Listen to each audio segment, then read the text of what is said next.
Om Gurubhyo Namaha. Freedom from the known. Day 20, 28th December 2022. Page number 130. Chapter 12. The Observer and the Observer.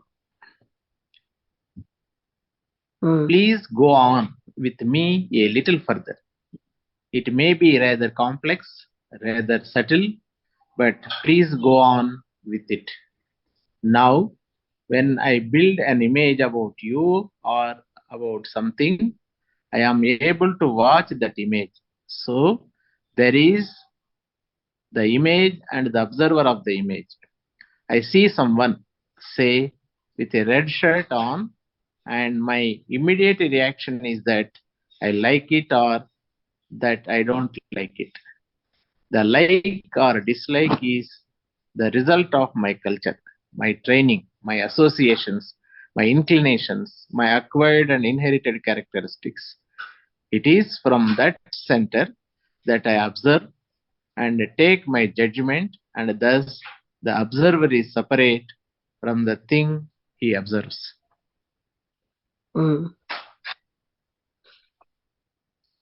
నాతో పాటు కొంతసేపు ముందుకి రండి.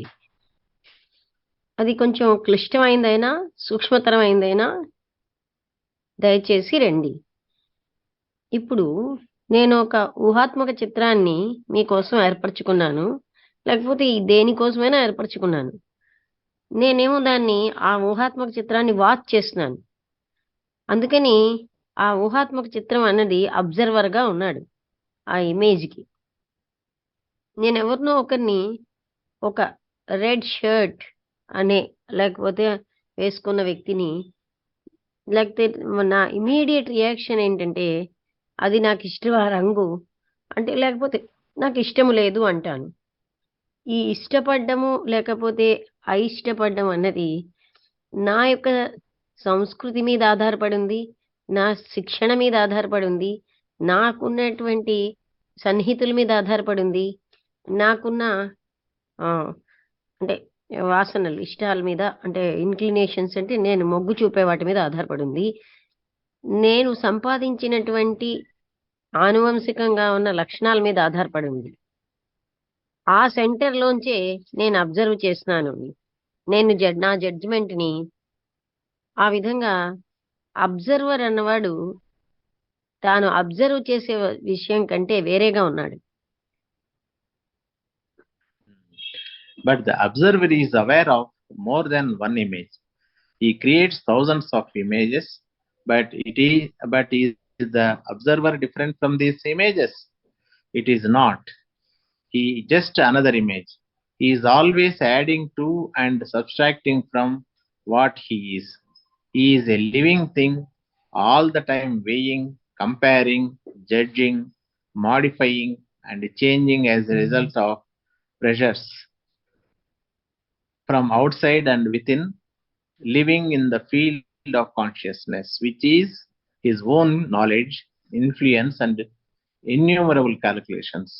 At the same time, when you look at the observer, who is yourself, you see that he is made up of memories, experiences, accidents, influences, traditions, and infinite varieties of suffering, all of which are the past. So the observer is both the past and the present, and tomorrow he is waiting, and that is also a part of him. He is half alive and half dead, and with this death and life he is looking, with the death and the living live. And in that state of mind, which is within the field of time, you, in the bracket, the observer, look at fear, at jealousy, at war, at the family, that ugly enclosed entity called the family, and try to solve the problem of the thing observed, which is the challenge, the new.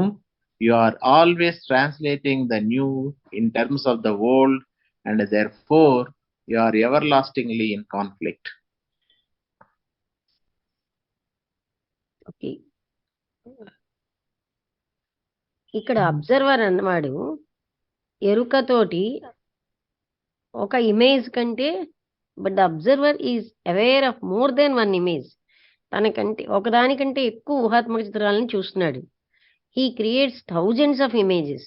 ఆయన వేల కొలది అదేనా కదండి, అవును madam. వేల కొలది ఊహాత్మక చిత్రాలు చూస్తున్నాడు. కానీ అబ్జర్వర్ అన్నవాడు ఈ ఇమేజెస్ కంటే డిఫరెంటా? ఈజింట్ జస్ట్ ఆయన వేరే ఒక ఇమేజ్ కాదా? ఆయన వీటన్నిటికీ ఏదో యాడ్ చేస్తూ ఉంటున్నాడు. ఆ విధంగా దాంట్లోంచి తీసివేస్తూ ఉంటాడు ఆయన ఉన్న దానిలోంచి. ఆయన హీజ్ ఎ లివింగ్ థింగ్. ఆయన జీవించి ఉన్నవాడు అన్ని సమయాల్లో. వెయ్యింగ్, కంపేర్ చేస్తున్నాడు, జడ్జ్ చేస్తున్నాడు, మారుస్తున్నాడు. ఒక దాని ఫలితంగా ఎన్నో అంటే ప్రెషర్స్ ఫలితంగా, బాహ్యం నుంచి లోపల నుంచి వచ్చిన ఒత్తిడుల ఫలితంగా ఆయన నిరంతరంగా జడ్జ్ చేస్తూ, పోలుస్తూ, వెయ్యి చేస్తూ, చేంజ్ చేస్తూ ఉన్నాడు. ఈ రకమైన కాన్షియస్నెస్లో ఆయన జీవిస్తూ ఆయన ఒక ఓన్ నాలెడ్జ్, అదే అతని యొక్క జ్ఞానం అన్నమాట. ఆయన యొక్క ప్రభావం అనేకమైనటువంటి లెక్కలతో ఉంటాడు. అదే సమయంలో మీరు when you look at the అబ్జర్వర్ని చూసారనుకోండి, హూ ఇస్ యువర్ సెల్ఫ్, అది మీరే. అప్పుడు you see that he is made up of memories. ఈ మీరు దేంతో తయారు చేయబడినారు? ఎన్నో జ్ఞాపకాలతో, అనుభవాలతో, యాక్సిడెంట్స్తో, ప్రభావాలతో, సాంప్రదాయాలతో, అనంతమైనటువంటి రకరకాలైన బాధలతో, అన్నిట్లో అవన్నీ గతానికి చెందినవి. అందుకని అబ్జర్వర్ కూడా ఇస్ బోత్ ద పాస్ట్, గతానికి చెందినవాడు, ప్రజెంట్కి చెందినవాడు కూడా. టుమారో ఈజ్ వెయిటింగ్, రేపు అన్నది వెయిట్ చేస్తుంది. అది కూడా అందులో అతనిలో భాగమే. It is half alive and half dead. ఆ రేపు అన్నది సగం బతికుంది, సగం చనిపోయింది.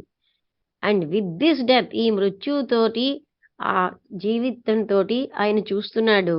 With the dead and living leaf, అంటే బతికి ఉన్నా చనిపోయిన దాన్ని చూస్తున్నాడు. And in that state of mind, అలాంటి మానసిక స్థితిలో అది ఆయన యొక్క సమయం అన్న ఫీల్డ్లోనే ఉంది. మీరు అబ్జర్వర్గా ఉన్నాము, మీరు భయాన్ని చూస్తున్నారు, అసూయని చూస్తున్నారు, యుద్ధాన్ని చూస్తున్నారు. కుటుంబానికి ఆయన అడ్జెక్టివ్ ఏం తగిలించారంటే that ugly enclosed entity called the family. అందవికారంగా ఒక ఎన్క్లోజ్డ్ ఎంటిటీ, దాన్ని మనం ఫ్యామిలీ అని పిలుస్తున్నాం. దాన్ని ఇవి ఆ కుటుంబాన్ని చూస్తున్నారు. అప్పుడు మీరు సాల్వ్ చేయాలనుకుంటున్నారు ఈ సమస్యని. మీరు ఏమిటైతే అబ్జర్వ్ చేశారో అదే మీకు ఇప్పుడున్న ఛాలెంజ్, కొత్తది. మీరు ఎప్పుడు కూడా యు ఆర్ ఆల్వేస్ ట్రాన్స్లేటింగ్ ఈ కొత్త దాన్ని ఓల్డ్ అనే దాంట్లోకి మార్చేస్తున్నారు. అందుకని మీరు నిరంతరాయంగా సంఘర్షణలో ఉంటారు. One image as an observer observes dozens of other images around himself and inside himself, and he says, I like this image, I am going to keep it, or I don't like that image, so I will get rid of it. But the observer himself has been put together by the various images which have come into being through reaction to various other images. So we come to a point where we can say the observer is also the image, only he has separated himself and observes. This observer, who has come into being through various other images, thinks himself permanent, and between himself and the images he has created, there is a division, a time interval. This creates conflict between himself and the images he believes to be the cause of his troubles. So then he says, I must get rid of this conflict, but the very desire to get rid of the conflict creates another image. ఒక ఊహాత్మక చిత్రం అన్నదే అబ్జర్వర్గా ఉన్నది. ఆ observer dozens వరకు ఉన్న ఈ ఇమేజెస్ని తన చుట్టూ తానే, అంటే అరౌండ్ హిమ్సెల్ఫ్, తన చుట్టూను తన లోపల ఉంచుకొని చూస్తున్నాడు, అబ్జర్వ్ చేస్తున్నాడు. ఆయన ఏమంటాడంటే, నాకు ఈ ఇమేజ్ ఇష్టము, దాన్ని నేను జాగ్రత్తగా ఉంచుకుంటాను. ఆ ఇమేజ్ నాకు ఇష్టం లేదు, దాన్ని నేను వదిలిచేసుకుంటాను. కానీ ఈ అబ్జర్వరు తను has put together by the various images, ఎన్నో ఇమేజెస్ తో కలిసి ఉన్నాడు, which have come in to being through reaction to various other images. ఇంకా ఇతర ఇమేజెస్ కి రియాక్షన్ గా కొత్త కొత్త ఇమేజెస్ ని సృష్టించుకుని వాటితో ఉన్నాడు. ఇప్పుడు మనం ఒక పాయింట్కి వచ్చాం, ఎక్కడైతే మనం ఇలా చెప్పగలం ఏంటంటే ఈ అబ్జర్వర్ కూడా ఒక ఇమేజే. ఆయన తన్ని తాను సెపరేట్ చేసేసుకున్నాడు అని చేసుకుని అబ్జర్వ్ చేస్తున్నాడు. ఈ అబ్జర్వరు ఎన్నో రకాలైన ఇతర ఇమేజెస్ లోంచి వచ్చినవాడు ఏం ఆలోచిస్తున్నాడంటే తాను పర్మనెంట్ అని, between himself and the images కి తనకి మధ్యలో ఆయన ఒక డివిజన్ అంటే విడదీసేసుకున్నాడు అనమాట. ఏ టైం ఇంటర్వెల్ అంటే సమయం యొక్క విరామం అనే దాంతో విడదీశాడు. ఇది సంఘర్షణను సృష్టిస్తోంది తనకి ఇమేజెస్ కి మధ్య. ఆయన ఏం నమ్ముతున్నాడంటే అది అంటే he believes to be the cause of his troubles, అదే ఆ ట్రబుల్స్ కి అన్ని కష్టాలకి కారణమని. అప్పుడు ఆయన ఏమంటాడంటే ఈ కాన్ఫ్లిక్ట్, ఈ సంఘర్షణ నేను వదులుచుకోవాలి, కానీ ఈ కోరిక, ఈ సంఘర్షణను వదిలించుకోవాలన్న కోరికే ఇంకొక ఊహాత్మక చిత్రాన్ని సృష్టిస్తోంది. Awareness of all this, which is real meditation, has revealed that there is a central image put together by all the other images, and this central image, the observer, is the sensor, the experiencer, the evaluator, the judge who wants to conquer and subjugate the other images or destroy them altogether. The other images are the result of judgments, opinions, and conclusions by the observer, and the observer is the result of all the other images. Therefore, the observer is the observed. Awareness అంటే ఎరుక అన్నమాట. ఇదంతటిని గమనిస్తూ ఉంటే అది ఆ గమనించడమే నిజమైన ధ్యానం. అది మనకి ఏం చెప్పిందంటే ఒక రకమైనటువంటి సెంట్రల్ కేంద్రీకృతమైన ఒక ఇమేజ్ ఉంది, అన్ని అదర్ ఇమేజెస్ తోటి కలిపితే దానికి మధ్యలో ఒక ఇమేజ్ ఉంది. ఆ సెంట్రల్ ఇమేజ్ అన్నది అతనే అబ్జర్వర్, అక్కడ అతనే సెన్సార్ అంటే ఏది తప్పో దాన్ని కట్ చేసేస్తాడు. ఆయనే అనుభూతి చెందేవాడు, ఇవాల్యుయేట్ చేసేవాడు, జడ్జ్. ఆయన అన్నిటినీ జయించాలని, అణిచేయాలని, మిగతా అన్ని ఇమేజెస్ ని లేకపోతే నాశనం చేయాలని అనుకుంటాడు. ది అదర్ ఇమేజెస్, మిగతా ఊహాత్మక చిత్రాలు కూడా తన జడ్జిమెంట్ యొక్క ఫలితంగా, తన ఉద్దేశ్యాల ఫలితంగా, తన ముగింపుల ఫలితంగా అబ్జర్వర్ ద్వారానే వచ్చాయి. అండ్ ఈ అబ్జర్వర్ కూడా ఇతర ఇమేజెస్ ఫలితంగా వచ్చాడు. అందువల్ల అబ్జర్వర్ కూడా observe చెయ్యబడ్డవాడే. So, awareness has revealed the different states of one's mind, has revealed the various images and the contradictions between the images, has revealed the resulting conflict and the despair at not being able to do anything about it, and the various attempts to escape from it. All this has been revealed through cautious, hesitant awareness, and then comes the awareness that the observer is the observer. It is not a superior entity who becomes aware of this. It is not a higher self, in bracket, the superior entity, the higher self are merely inventions, further images. It is the awareness itself which has revealed that the observer is the observed.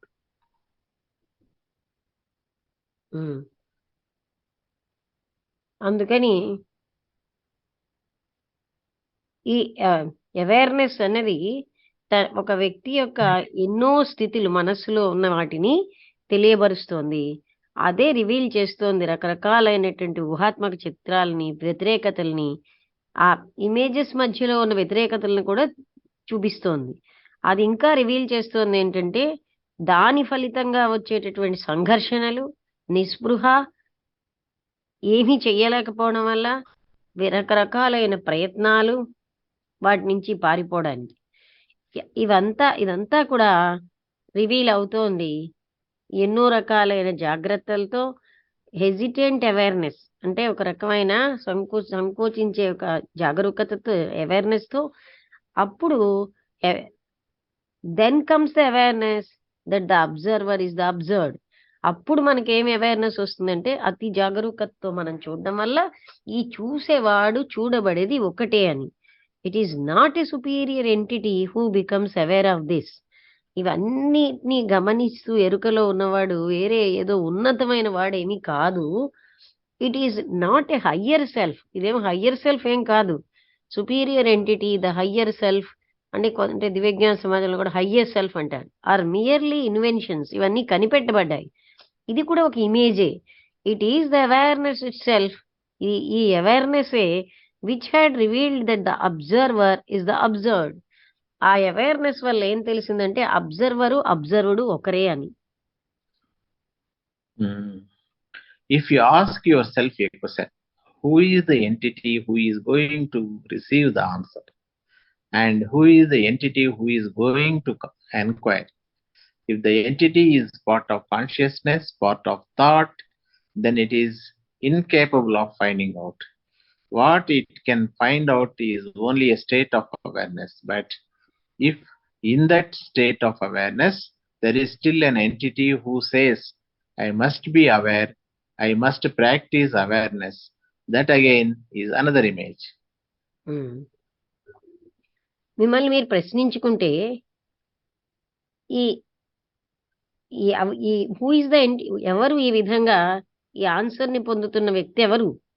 ఎవరు ఈ enquiry చేస్తున్న వాళ్ళు ఎవరు? ఇలా ప్రశ్నించేది ఎవరు? ఇది కూడా మన ప్రజ్ఞలో ఒక భాగమే, ఆలోచనలో భాగమే. అది అది అసమర్థంగా ఉంది తెలుసుకోవడానికి. What it can find out, అది తెలుసుకునేది ఏంటంటే ఒక రకమైనటువంటి అవేర్నెస్, ఎరుకని. కానీ ఆ రకమైన అవేర్నెస్ ఎరుకలో అక్కడ స్టిల్ ఇంకొక ఎంటిటీ ఉన్నాడు. అతనేం చెప్తాడంటే నేను చాలా జాగరూకంగా ఉండాలి, నేను ప్రాక్టీస్ చేయాలి అవేర్నెస్ అని. అప్పుడు అది కూడా ఒక ఊహాత్మక చిత్రం అయిపోతుంది. This awareness that the observer is the observed is not a process of identification with the observer. To identify ourselves with something is fairly easy. Most of us identify ourselves with something, with our family, our husband, our wife, our nation, and that leads to a great misery and great wars. We are considering something entirely different, and we must understand it is not verbally but in our core, right at the root of our being. In ancient China, before an artist began to paint anything, a tree for instance, he would sit down in front of it for days, months, years. It didn't matter how long until he was the tree. He did not identify himself with the tree, but he was the tree. This means that there was no space between him and the tree, no space between the observer and the observed, no experiencer experiencing the beauty, the moment, the shadow, the depth of a leaf, the quality of color. He has totally the tree, and in that state only could he paint. ఈ awareness observer అన్నవాడు observed అంటే చూడబడేవాడు ఒకటే అన్న ఎరుక. ఇది ఒక పద్ధతి కాదు తను గుర్తించడానికి అబ్జర్వ్డ్తో. మనం గుర్తించాలంటే, ఐడెంటిఫై అవ్వాలంటే ఏదో ఒక దాంతో అది చాలా సులువు. మనలో చాలా మంది ఏదో ఒక దాంతో ఐడెంటిఫై అయిపోతూ ఉంటారు. మన ఫ్యామిలీతోటో, భర్తతోటో, భార్యతోటో, దేశంతోటో. అండ్ అది ఏం చేస్తుందంటే ఒక గొప్ప కష్టానికి దారితీస్తుంది, అది యుద్ధాలకు దారితీస్తుంది. మనం మనం ఇప్పుడు చూస్తున్నది దానికి పూర్తిగా భిన్నమైన విషయం. మనం అవగాహన చేసుకోవాల్సింది ఏంటంటే, మాటలతో కాదు, మన యొక్క మూలంలో right in the root of our మనం చాలా కోర్ అంటే రూట్‌లోనే మనం అర్థం చేసుకోవాలి. అంటే యాన్షియంట్ చైనా అంటే ఆహ్, అంటే యాన్షియంట్ అంటే ఏమిటండి తెలుగు వర్డ్? పురాతనమైనటువంటి. హ్మ్. చైనాలో before an artist began to paint, ఒక ఆర్టిస్ట్ ఏమో పెయింట్ వెయ్యాలంటే ఏదైనా ఒక విషయాన్ని ఫర్ ఎగ్జాంపుల్ ఒక ట్రీ, ఆయన ఏం చేస్తాడంటే ఆయన దాని దగ్గర కూర్చుంటాడు. రోజులు అవ్వచ్చు, నెలలు అవ్వచ్చు, సంవత్సరాలు అవ్వచ్చు. ఎంతవరకు అంటే ఎంతసేపు కూర్చున్నాడు అనేది ముఖ్యం కాదు. ఆయనే చెట్టు అయిపోయే వరకు. అంటే తాను చెట్టుతో ఐడెంటిఫై అవుతున్నాడని కాదు. ఆయనకి చెట్టుకి మధ్యలో ఏం స్పేస్ లేదు. అబ్జర్వర్ అండ్ అబ్జర్వర్డ్‌కి మధ్యలో స్పేస్ లేదు. అనుభవించేవాడికి, అనుభవించే దానికి మధ్యలో ఏమి కూడా స్పేస్ లేదు. ఎక్స్‌పీరియన్సింగ్ ద బ్యూటీ, అక్కడున్నటువంటి సౌందర్యాన్ని అనుభవిస్తూ ద మూవ్‌మెంట్, దాని కదలికలు, దాని నీడ, దానికి ఆహ్, ఆకుకున్న లోతు, దానికున్న రంగు, ఆయన ఆ విధంగా సంపూర్ణంగా ఆ ట్రీ అయిపోయి, ఆ స్థితిలో మాత్రమే ఆయన paint చేయగలిగేవాడు. Any movement on the part of the observer, if he has not realized that the observer is the observed, creates only another series of images, and again he is caught in them. But what takes place when the observer is aware that the observer is the observed? Go slowly, go very slowly, because it is a complex thing we are going into now. What takes place? The observer does not act at all. The observer has always said, I must do something about these images. I must suppress them or give them a different shape. He is always active in regard to the observed, acting and reacting passionately or casually, and this action of like and dislike on the part of the observer is called positive action. I like, therefore I must hold. I dislike, therefore I must get it out. But when the observer realizes that the thing about which he is acting is himself, then there is no conflict between himself and the image. He is that. He is not separate from that. When he was separate, he did or tried to do something about it. But when the observer realizes that he is that, then there is no like or dislike and conflict ceases.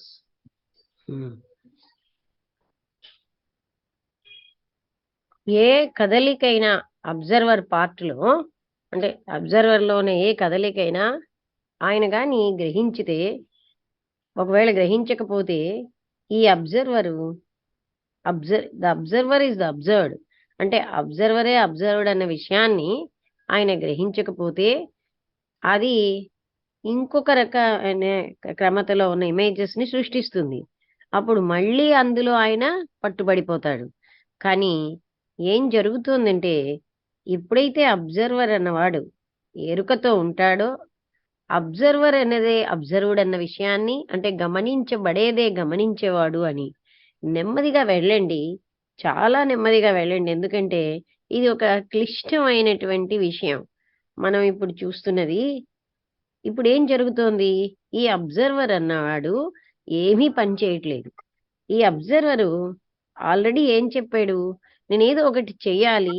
ఈ ఊహాత్మక చిత్రాల విషయంలో వాటిని అణిచేయాలి. లేకపోతే ఒక రకమైన వాటికి వేరే రకమైన షేప్‌నివ్వాలి. ఆయన ఎప్పుడూ యాక్టివ్‌గా ఉంటాడు. తాను అబ్జర్వ్ చేసిన విషయాల పట్ల. యాక్ట్ చేస్తూ ఉంటాడు, రియాక్ట్ చేస్తూ ఉంటాడు. ఎంతో హ్మ్. భావ భావావేశంతో. లేకపోతే క్యాజువల్‌గా ఈ యాక్షన్ అనేది నాకిష్టం, ఇది ఇష్టం కాదు ఆన్ ద అబ్జర్వర్ పార్ట్‌లో అనేది ఒక పాజిటివ్ యాక్షను. అంటే ఇది బావుంది, ఇది బావులేదు. On the part of the observer is called positive action. I like therefore I must hold, నాకిష్టం అందుకని దీన్ని గట్టిగా పట్టుకుంటాను. ఐ డిస్లైక్, నాకు ఇష్టం లేదు గనక నేను వదిలించుకుంటాను. కానీ ఎప్పుడైతే అబ్జర్వర్ గ్రహించుతాడో, ఏదైతే తను చూస్తున్నాడో, తాను పని చేస్తున్నాడో అది తానే. అప్పుడు వేరే సంఘర్షణ లేదు. తనకిను ఆ ఊహాత్మక చిత్రానికి సంఘర్షణ లేదు. ఆయనే అది అయిపోయాడు. ఆయన దానికంటే భిన్నంగా లేడు. ఆయన ఎప్పుడైతే భిన్నంగా ఉన్నాడో ఆయన చేస్తున్నాడు. లేకపోతే చెయ్యాలని ప్రయత్నించాడు ఏదో ఒకటి. కానీ ఎప్పుడైతే అబ్జర్వర్ రియలైజ్ చేస్తున్నాడో ఆయనే అది అయ్యున్నాడు. అప్పుడు ఇష్టము, అయిష్టము, సంఘర్షణ అన్నవన్నీ ఆగిపోతాయి.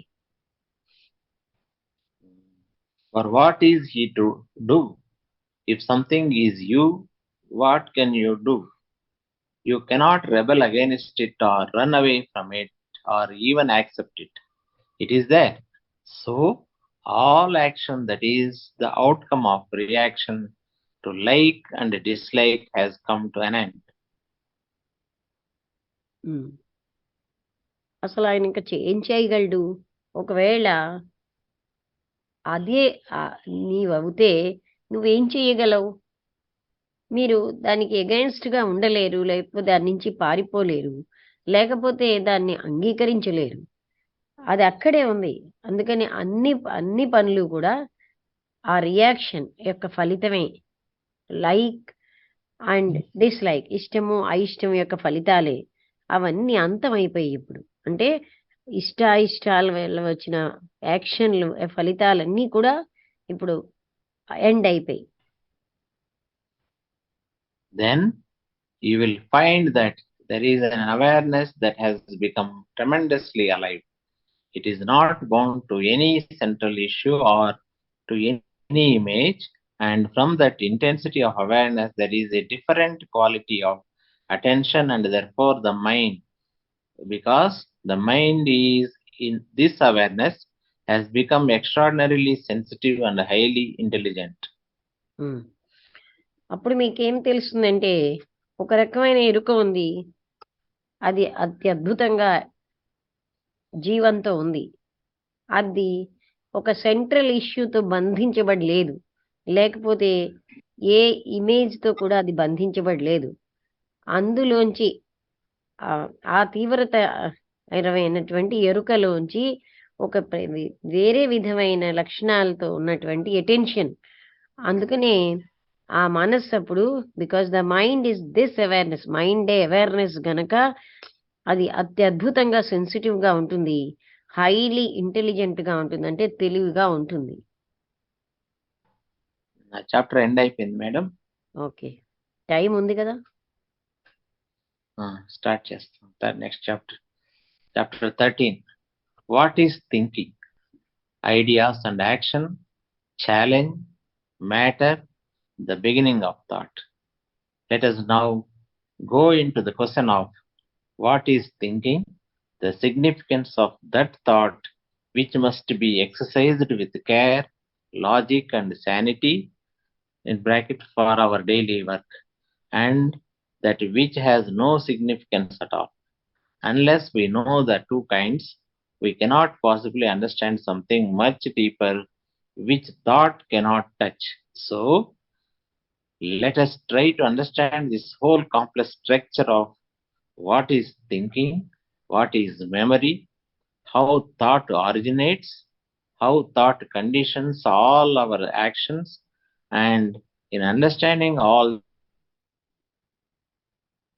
this, we shall perhaps come across something which thought has never discovered, which the thought cannot open the door to. ఇప్పుడు మనం ఆలోచన అంటే ఏమిటన్న ప్రశ్నకు వెళ్దాం.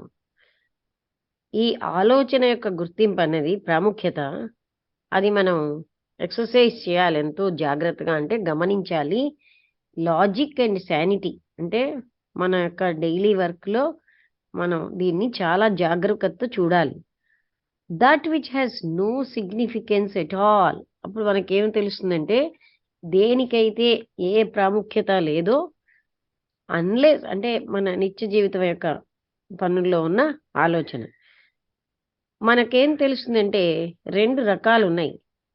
మనం చాలా లోతైనది, మనం అంత లోతైనది అవగాహన చేసుకోలేకపోతున్నాం.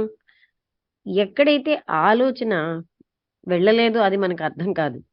అందుకని ఇప్పుడు మనం ప్రయత్నించాల్సిందేంటంటే, ఈ మొత్తం సంక్లిష్టమైనటువంటి నిర్మాణం, ఆలోచన అంటే ఏమిటి? జ్ఞాపకం అంటే ఏంటి? హౌ ఆలోచన ఎలా ఉద్భవిస్తోంది?